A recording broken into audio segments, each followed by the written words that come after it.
Thanks for jumping on again. This is good timing, I think. We've got a new single out. And it's another little barn burner of a tight, great little pop song.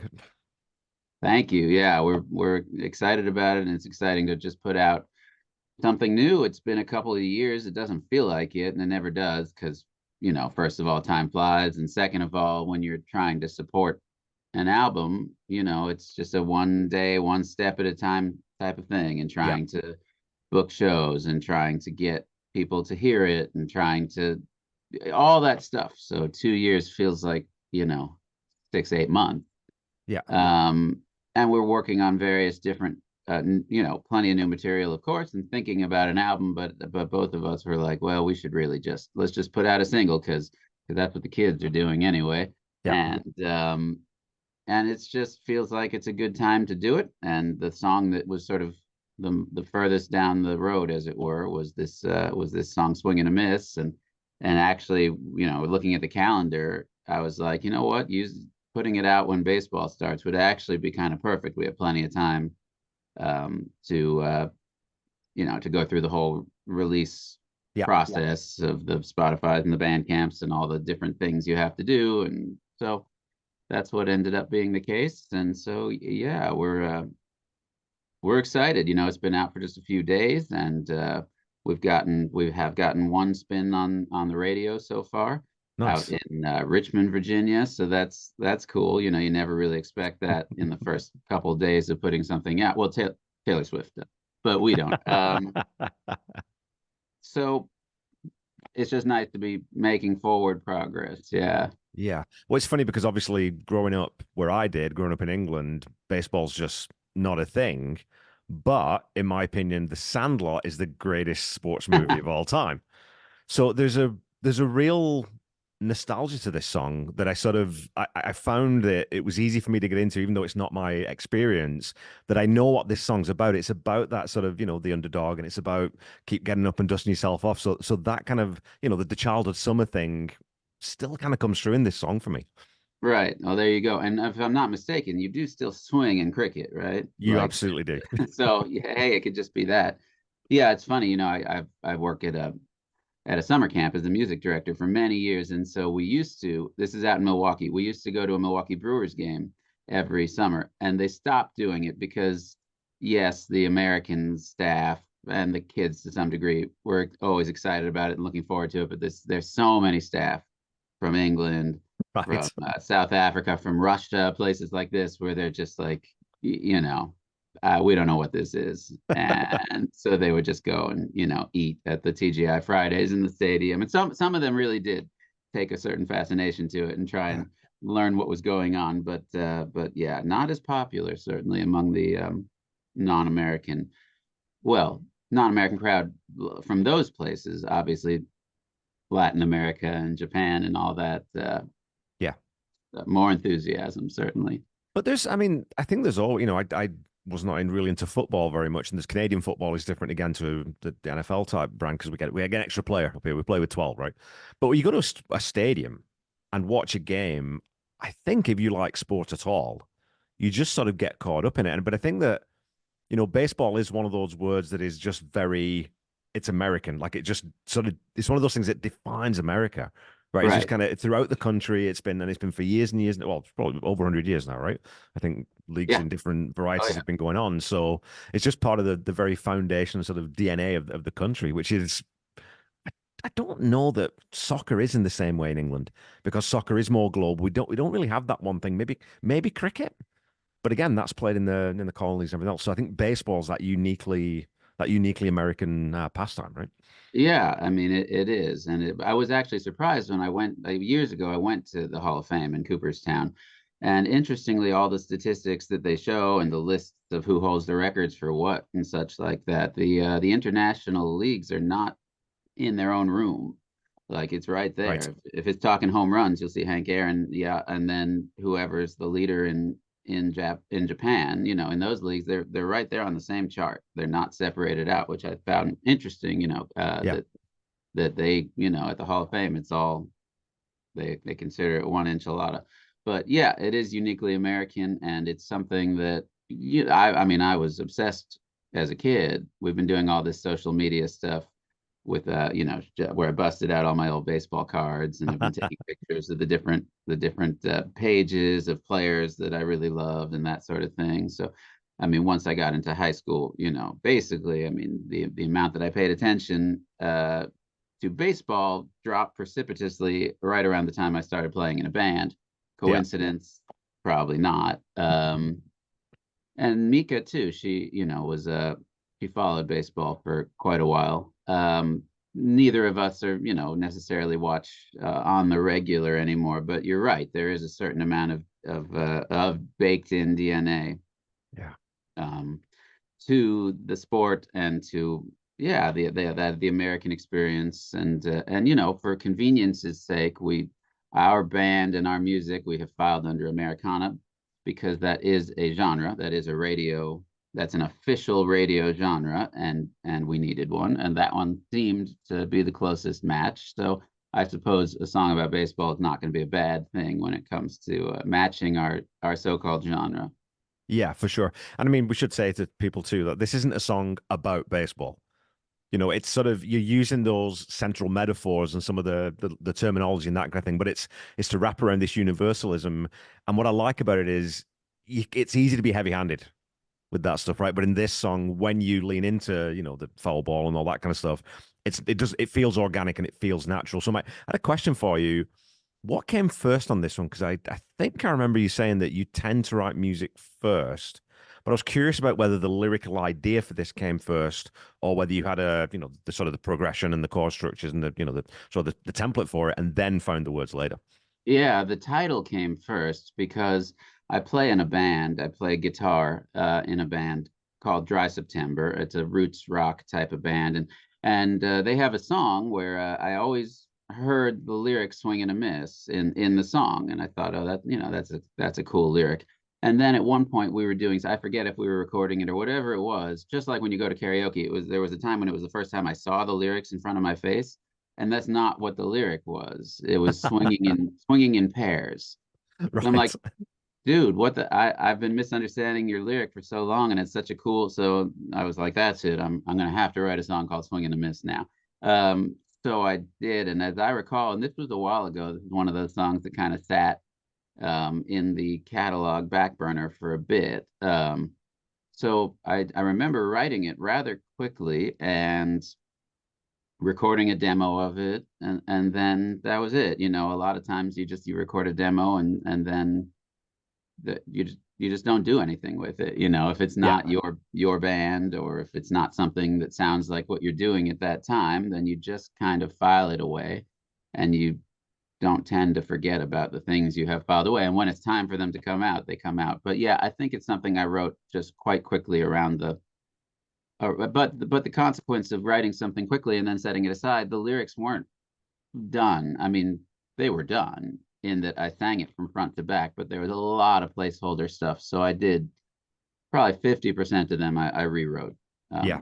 just a few months ago. And I was worried about once I was done, I'm like, I think that people might think this is actually sung to a baseball player. So I sent it to a trusted friend and I said, hey, I'm going to play you this song and I'm not going to tell you. I have a question for you, but I'm not going to tell you what it is until after you've listened a couple times. So he did that, and then I said, does it sound like I'm singing to a baseball player? And he said, definitely not. That never crossed my mind for a Yeah. second. So okay, good. Then I think I can say I'm done. I'm done rewriting now.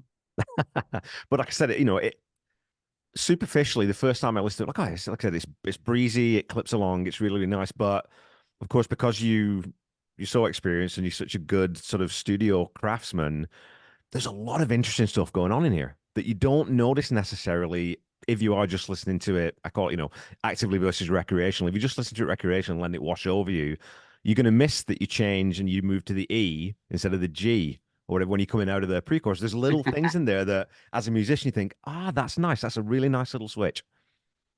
Yeah, it's nice to have just little. Exactly, that's exactly right. Just having a change up or two, no pun intended, that catches the ear, and that will catch the ear of anybody. But some might know why it caught their ear, and others might not know why. And Yeah. clearly, you know why. Yeah, little stuff because well, first of all, it keeps yourself engaged as a writer. And second of all, yeah, people do notice that kind of thing. And then sonically on this one, I wanted it to have a fun sort of feel to it. So there is, for half the song, maybe the snare drum is a combination of, yes, a snare, but also the crack of a bat, sound effect that I Yeah. dropped in there. You can hear it clearly at first, but then it is layered into the sound of the snare drum throughout. And yeah, for the acoustic guitars, I went with what they call a Nashville tuning. Basically, it's Yeah. when like the first four strings are, no, the first two strings are the same, and then the next four are an octave up, just to give it a different sort of sound. Like a brighter sound to it, and that sort of thing makes room for cello better too. Anything you can do sonically to create the space where the cello takes up just as much room as the vocal, Yeah. it's a good thing. Well, because I'd noticed that on the snare. I was like, I can't. Is that a sample or is that what is that? And so I used this app called Fader that'll Yeah, create stems, right? So and it doesn't do it perfectly. It was like right. there's definitely something else in there, and I don't know this. That's super cool that that's a little sample of a baseball I bat. mean, definitely thought about like, gathering people up and going to the park and tossing them and then miking it up. And then Yeah. each one was an individual hit that a friend of ours hit. But then that started to seem like a lot of trouble for something that with very, very little return. So we didn't do that, but it would have been fun. No question. Man, Uh, you would have ended up with like, the number of percussionists credited on the song. It'd have been like Earth, Wind and Fire or something, right? It'd have been crazy. yeah, exactly. That's funny. That's right. So yeah, anyway, it was, it's always fun to record and mix and all of that stuff. I mean, or if it wasn't, I wouldn't do it myself, Yeah. obviously. But yeah, thank you. It's nice when people notice little things that go into things when you don't have to enjoy it. That's true. But as a listener, it's fun to notice little things and to appreciate them. And yeah, and so far the reception's been great, and certainly as with many things I do, but certain songs more than others, I've gotten plenty of people who are like, reminds me of Tom Petty. Now, in this case, of course, it's not as overt Yeah. in that he didn't whisper this one in my ear in a dream, but it's certainly with four chord songs like this one that feel a little roots and a little Americana, the comparison is always apt, I suppose. Yeah, but and I mean, I was going to comment on that. You sometimes don't like to draw that line, especially because this is the Tom Petty Project podcast. I don't want to always bring it back to Petty, but I think that the parallel that I do draw is that you do have that sense of knowing how much is enough. Because you could really layer this song up, right? You could go completely overboard in the chorus, but there's a lot of space in this song. And I'm just listening to "You Don't Know How It Feels" today, and that's another song that's got a lot of breathing room in it. And I think that that's where the cello does shine, right? And especially because Mika's playing, I don't know, probably three different parts at different times in this song, and Right. adding in those octaves and things. So you've got that, but because you've left enough space in there, I can still hear all that. And as a listener, that's what I want is to hear the whole thing. Yeah, there you go. And in fact, in that old demo from 10 years ago or whatever it was, I mean, I stacked up vocals like crazy. I mean, it sounded like, Alabama or some country thing. And I decided, actively not to do that for this version and just keep it very simple, two-part harmony at most. And yeah, there you go. That's part of the reason for sure. And I think with anything, I think people overemphasize keep it simple, stupid, and all that stuff because there's so much. I mean, can you imagine telling Tchaikovsky or Rachmaninoff, keep it simple, man? Yeah. What's your problem? Like, no, I don't think that's a great credo all the time. Yeah. But I do think that keeping it as simple as it needs to be is smart. Well, and So also because the Nextdoors, you do have that cello as a signature sound that just sort of separates you from pretty much anyone else. You want to give that space to breathe. You want to showcase that because that's your lead instrument. You're not soloing on guitar. That's the cello's job, right? yeah, that's right. And right. I mean, most of if you think about songs that feature a cello on popular radio and rock music, and there's plenty. But then their next single, you know, listen to Wonderwall or whatever, lots of cello in there, but then whatever the single they put out after that is, that didn't have it. So, Yeah. you know, I think, yeah, most bands use it as a spice, as a shade or a flavor, whereas us, Yeah. if you listen to more than one song, yeah, you quickly realize that it is part of the fabric of the music. So, When I was listening to those arrangements, because I didn't realize that the cello sounded so good in those higher registers. Because cello, usually you think of those bass notes, right? That's what and that's the space it takes up in the orchestra, usually, is that bottom end. But when Mika plays that second line, you know, you get the 4 bars, and then you get the next 4 bars, you get that higher ending. Sounds like a string section. You know, it's got that sort yeah, of width to it.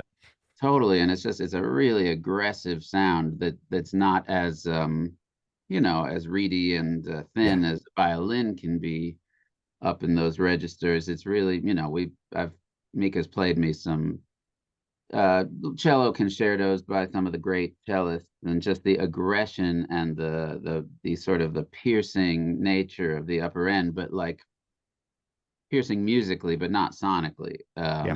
You know, just clear as a bell coming at you, but it sounds rich and full. And yeah, it is cool. It's not as easy to play in those upper registers, like is true for many instruments. Not so much the guitar. With the guitar, you just sort of move your hand up there and then you're done. But Yeah. cello, it becomes much more difficult, or upright bass, or this sort of thing. But also it just sort of adds to the badass nature of it when you see someone do it, because it actually does not look easy, Yeah. and it's not. So It's very rock and roll. You know, yeah, for a classical instrument, it does look rock and roll. I was right, gonna say too totally. that, you know, the structure of this song too is another thing that I like, because it's really quick getting through it, right? Verse, pre-chorus, chorus, and you've got 8 bars, but then you get 6 bars, which you gotta just I like that when you drag past sometimes, you know, because you've got and it's only 2 lines. And I noticed too that another little pettyism that you do is you do mess around with the number of syllables. So you're not sort of fitting da da da da da da da da da da. Sometimes you da da da da da da da da. So you're putting in more words than it feels like should be in there sometimes, but you're making it work. And I always think that's a really good trick. Yeah, thank you. And that's one of the things. Most of that stuff was in the my rewrite. Mostly it was even syllabilation in the demo. Yeah. And so then you're trying to change the lyrics, and you know, and when I produce other artists, anytime someone's like trying to force lyrics in, you know, square peg, round hole, and I cringe a little bit. And so when you're producing yourself, you have to remember to cringe a little, to pretend. You have to be devil's advocate to yourself, and it's Yeah. easy to forget to do that. And you have to really be sure that you're not doing what you tell other people not to do, which is to take the lyrics that you just want to say and force them in where they don't belong. But yeah, I did. I ended up enjoying the song a little bit better with the way that it ended up, where there were lines that had more syllables, because then I added more notes and it became a little bit more melodic. But I was concerned about that. But I'm glad. Yeah. Thank you. I'm glad that it worked, according to who I consider a professional music listener, in addition to a fine musician. Because, you know, most people, they just say, "Hey, man, nice song, cool." Which is good too, right? I mean, that's always Yes, a nice thing to hear. nothing wrong with that. Yeah. But to talk to a professional listener, I like even better. Well, I mean, we're getting to some of the lyrics too, because again, it's one of those things where, you know, the second verse you change instrumentally, like there's more in there, it pads out a little bit. So you do get a bit more thickening of that sound. But again, the lyrics, you don't tend to sit in one spot with it, and you're changing up some of the lines in the choruses, because usually, you know, or quite often the chorus is the chorus. And you Right. sing the chorus, and that's the chorus. It's the verse that you change.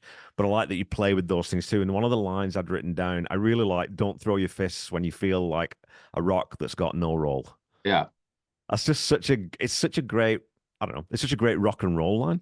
And it's not necessarily, I don't know, there's a deep meaning to that, but it's underlying that message, or underscoring that message that, yeah, don't give up, don't react, just keep plowing ahead, keep picking yourself up, dust yourself off, get back up. Yeah, exactly. And you know, with many of my songs, well, they always say write what you know, and again, I think that's overused, and I'm not someone who follows my own lyrical advice Yeah. so easily. So, you know, I don't know how much it helps me to hear myself singing these things, but you know, I wish I had the patience and the wisdom, in real life, that I do when I'm just putting words down on a piece of paper. But yeah, it's, you know, at the end of the day, the lyrics just need to sound good, you know, whether you're Yeah. writing about something you know or you don't know, or or it's nonsense. You know, there's plenty of songs, including some of my own, that the lyrics came from nonsense. It was just some rhyme that you happened to pop in your head when you were jamming in with the band, and they stick. Yeah. So yeah, as for the choruses, you know, that's always a risk to have them change. I think probably those are the types of things that somebody might not be able to put their finger on, but might say if they're considering it for radio or for the playlist or something like that. That's the type of thing that might subconsciously make someone think something's less catchy when it doesn't just simply repeat the choruses. Yeah. And while it's easy to say, well, that's just dumb, it is and it's not. So, you know, that's definitely a choice, and one I thought about. I wonder if I should just keep all the choruses the same lyric or not. And I ended up going with not. Yeah. Well, I Um, mean, again, though, I think that because again, it's reinforcing, right? You could just say the same thing, but it's reinforcing the idea. And you're just saying, because you're saying the same thing in the chorus, right. just finding a different way to do it. You know, usually you're going to get up, or sorry, even the best of the best becomes even the best in the biz, you know, becomes, I don't no different from the rest. So that movement, I don't know, I think it works perfectly. Well, hey, I'm gonna go with your statement just now, and we're gonna frame it and put it on all of our social media. I think it works perfectly in quotes. And, attribute you, obviously, and I'll take it. Yeah. Well, and the switch too, because a swing and a miss, you know, the miss there is the noun. But in the chorus, when you sing it, it's swing and miss. You drop the A out, so then it becomes the verb. Then it's active, right? So again, I like little. I'm a word nerd, so I love little bits of wordplay like that. So That's true. yeah. Yeah. And then so the other line that I really honed in on was, and you won't ever reach perfection, but now and again you'll get home all right. So again, obviously there's the allusion there back to home base in baseball, but I always think that it's a really good thing to tell people that not reach perfection's fine, because really it's kind of a silly goal. To try and set perfection as your goal is kind of insane, really, because you're never going to reach perfection. But the pursuit towards improvement is what you really want, right? And like that, you'll get home all right. That's that kind of saying to me, anyway. That's like, yeah, the journey is the important part, and it'll be okay as long as you follow through and run, you know? Yeah, and you know, I think this is probably not the fodder of you know, someone who works at the NSA or National Defense or anything like that. They're probably not like, you know, 33% is a pretty good percentage when it comes to protecting us from foreign enemies. Nope. You know, different things are different. But yes, when it comes to sports, when it comes to art, even, you know, I mean, you go to the museums that are dedicated to a specific artist. If you go to the Picasso Museum, the Dali Museum, and you see all these things that you've never seen before in your life because they're not in um, the most of the history books, the art history books. Only a few of them are, Yeah. but all of them go towards, you know, a better understanding of that artist, whether they liked it or not, whether anyone bought it or not in their lifetime, etc. So yeah, I think 33% is pretty good. That's a pretty good goal for anyone who's trying to do something creative or, you know, and I don't know, baseball's creative. I think it's cut from the same cloth. So I follow on, you know, on Instagram or whatever. I follow these a few sports statistics things because they're just fun. It's just like a fun thing to break up, you know, when you just check in the morning to whatever and you're flipping through. I have the Onion, you know, because that's Yeah. always just worth a laugh. And then baseball stats. I saw something on there recently that said something like Tony Gwynn could have gone 0 for 500 in his last 3 seasons, and he still would have finished with over a 300 batting average lifetime. Just stuff like that, where it's just like mind Wow. blowing, just how, you know, how good some of these guys are. Yeah. And it's fun. Just it's fun to read fun statistics in anything, but especially baseball. Yeah, I'm a big stats nerd. I'm an IT guy, right? So numbers is sort of that's my comfort zone. I love words as well, but numbers is where I'm very, very solid. Right. But again, not coming from that baseball background. I remember that being a thing when I first watched a few baseball games, is like all these stats, like wow. Right. Like, just hit the damn ball. How hard can it be? And then you think, yeah, the bats like cricket, you've got a lot more real estate on the front of your bat, and it's kind Right. of coming, it's coming straight towards you. And okay, it's bouncing on grass, so that's a little bit different. Yeah. But the whip that they get on that, the change ups and the way they move that ball through the air seems to defy physics. Sometimes you think, okay, well, yeah, maybe it's a bit harder than I thought. So Yeah. Seriously. Like I get it in bowling why putting a spin on it works because it's touching a surface. yep, But in baseball, it really is something else. So have you read Moneyball? I haven't. Oh, you have to. I haven't. Okay, And don't, I I mean, the haven't seen the movie, movie yet. yeah, the movie's all well and good, but they did I mean, what they did with the movie is brilliant. They took us a book about statistics and they turned it into something with, a plot. And so, but the book itself is basically a stats book and it's Yeah, something else. Yeah. yeah. It started to. I don't say creep in a pejorative way, but it's definitely crept into soccer lately, just because it's a good way of recruiting. It's a good way, if you can say that this guy tends to on average make 15 forward runs or 20 passes into this area, that area, if that fits your team, well Yeah. then that's going to be beneficial. So there's nothing wrong with Exactly. stats. Stats is not a dirty word, people. No, no, no. I think that book uh, did change sports to some degree. Yeah, Yeah. and of course it's never going to change the individual, that guy being able to hit that ball Right. at that time. I mean, that's never going to change. You're never going to take the personality and the humanity out of sport. You just can't do that, right? Because it involves humans. But speaking of humans, it involves the Mick. I Yeah. assume is Mickey Mantle. Sure. So I know that name. And then the Yeah. kid. So I've got the kid narrowed down to. I had to Google this one because obviously I Yeah. don't have that back. But so it's either Gary Carter, who Yeah. played for the Expos, Right. or Ken Griffey Jr. was the other one.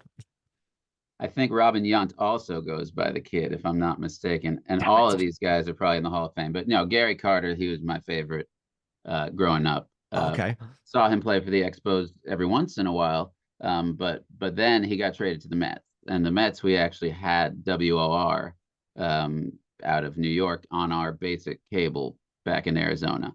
So, and my family's all Mets fans. They're all from Right. Brooklyn originally. So, yeah. So I always appreciated him very much on the Expos. I just didn't see that many Expos games unless they were playing the Mets or whatever.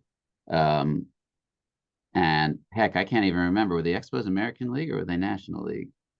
Jeez, now you're asking the wrong person I'm there. not sure. So we never saw a lot of American League in our household. Anyway, but yeah, he just played with such heart and determination and Yeah. grit. He just seemed like such a lovely human being. And so, yes, that's a little nod to my favorite player from childhood. It's nice too that, that his name or his nickname fits phonetically. That's all. That's right. Very helpful of Otherwise, him. yeah, yep, Yeah, totally. the Bambino wouldn't fit in there. As good as you are at wrangling different syllables in there, I don't think that one's going to fly, right? Exactly. Funny. Well, Okay, well, thank so have you played this song yet live? Yeah, we played it for the first time when we had a gig in New York last year, and we played it. Yeah, we played it at our last shows here in January and March. So we have, yeah, a few times now, and it goes over well. I mean, it's just such a catchy melodic, Yeah, thing. I mean, a lot of ours are, but some of them aren't. Some, more than others, and this is one that is. And of course, it's just a lyric that's easy to attach yourself to and remember. yeah, 'Cause I hear songs all the time that I'm like, well, I really love that, but I can't say, a week later that I remember anything about what it was about or the lyrics. But baseball, swing and a miss, it's just like, catches in the brain a little bit. So yeah. yeah, we haven't played it with like a full band yet. But when I'm sure we'll have a full band show coming up here at some point, and we'll do it. But yeah, we have. Well, I thought I saw you played in, was that late, or the video maybe went up on YouTube late February. You're in a smaller room, but you had a backing singer and I think someone on a squeeze box, maybe? Am I misremembering Yep, that? Or that's yeah, right. Yeah, okay, that was our Neighbor Day show here okay, in Pasadena, and yeah, we had one song that we had a friend of ours join on accordion. That's right, okay, and we did play "Swing and a Miss." Yeah, we always film shows one way or the other. Usually, it's just a cell phone, one, two cell phones somewhere, yeah, and then always have the great intention of going in and editing and audio. Trying to just balance and EQ and yeah, whatever. Um, Everything, and then we just never find the time to do it, but every once in a while we'll take it. We try it at least once a show, take some nugget from the show and put it out there. So Yeah. Um, so yes, there you go. That's right. I suppose though, I mean, when you do, because I know that a lot of stand-ups do that, especially when they're just starting, right? Because they want to see what's landing with the audience. The nice thing about watching the show is you go, yeah, everyone's tapping their foot and nodding their head. So, well, this one's going well. You know, of course, you can see that in the room at the time, but it's Right. still nice to have that validation. Oh, yeah, no, that this one stays in the set then. Yeah, yeah. Well, that exactly. And then sometimes you know, the risk of watching your shows back is that you're going to cringe, from time to time. It's a palpable risk. But most of the time, well, again, if as your own worst critic, if 33% of your show you're like, yeah, that was good, then we're going to say that's Uh, major league territory. So usually it's, somewhere in that range. what do you mean? You mean that artists are neurotic and they tend to all be overcritical about themselves? I thought they were all like super confident, and that's rock stars are confident, aren't they? Well, again, it's one of those can you follow your own advice type of things. If a Yeah, friend was like, "Oh man, I really think I botched that show," I would tell them, You absolutely didn't. All the stuff you're talking about, nobody noticed. Everybody yeah. was having a good time. But if it's me who thinks that stuff, then obviously that advice doesn't apply. And everybody noticed the mistakes, and everybody doesn't want to go see you again. So you know how it is. Absolutely. Yeah. Okay, well, where can people find Swing and a Miss? Where can they find Nextdoors? Send them to Bandcamp, send them to the website. Where can they find you? Well, the website has everything. So nextdoorsmusic.com is a good place to start. But as for our music, you can find it wherever you listen to your music, whether it's Spotify, Apple Music, iTunes, Amazon, Bandcamp. You'll find us there, the Next Doors, including Swing and a Miss. Yeah, it's available everywhere, as we say. But please do visit the website, and then you can read more about what we do and some articles that have been written and upcoming shows and all that good stuff. I always try to tell people, please do go to Bandcamp if you can, because if you spend money on Bandcamp, the artist gets a lot more of that money. Almost all of it goes to the artist there, where Spotify, Apple Music, as great as they are for getting the word out, money doesn't filter down to the artist. And it is important to make sure that Russell and other artists who are putting their heart and souls into these songs do get paid. So, Yeah, so just even if you just consider Bandcamp essentially a tip for, like, even if you don't, like, I just have an iPhone, I don't download music onto it. It's just not what I. That's okay. You can still buy the album and then don't yeah, click on the link to download, and you've tipped the artist a little something, and then listen on Spotify. It's a nice thing to do. absolutely. There we go. Go Yeah. listen to Swing and a Miss, folks. It really is a great song. I think you'll enjoy it. And go support the Next Doors. Thanks, Kevin.